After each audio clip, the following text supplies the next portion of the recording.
આજે વાર હતો આજ આખો દી રખડા સેવી લેસન ક્યું નથી લેસન કર્યું બાકી છે પાકું કરવાનું બાકી છે ઘડિયા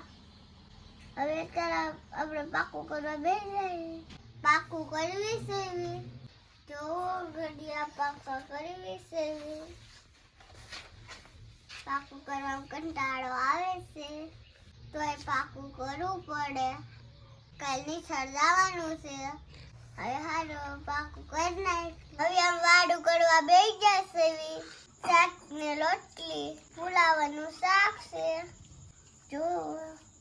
ના રોટલી છે શાક ને રોટલી ખાવી છે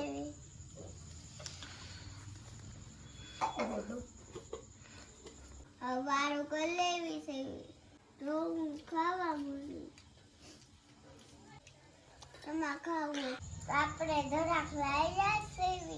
એટલે ધોવી સેવી જો ધોળી ધડાક લાયા અને કાળી ધડાક લાયા કેળા લાયા સંતરું લાયા દાડમ લાયા એ બધું આપણે ધોવી સેવી ફ્રૂટ લાયા સેવી એ આપણે બધું ધોવી સેવી આ બધું ધોવાઈ ગયું આ ધડાક ધોવી સેવી આમાં મૂકી એટલું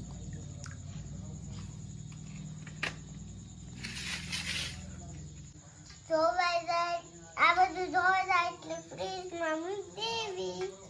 બગડે નહીં એટલે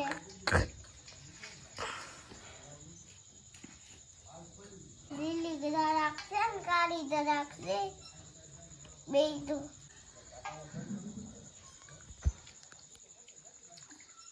મસ્ત છે ધડાક તમારે ખાવું હોય તો આવું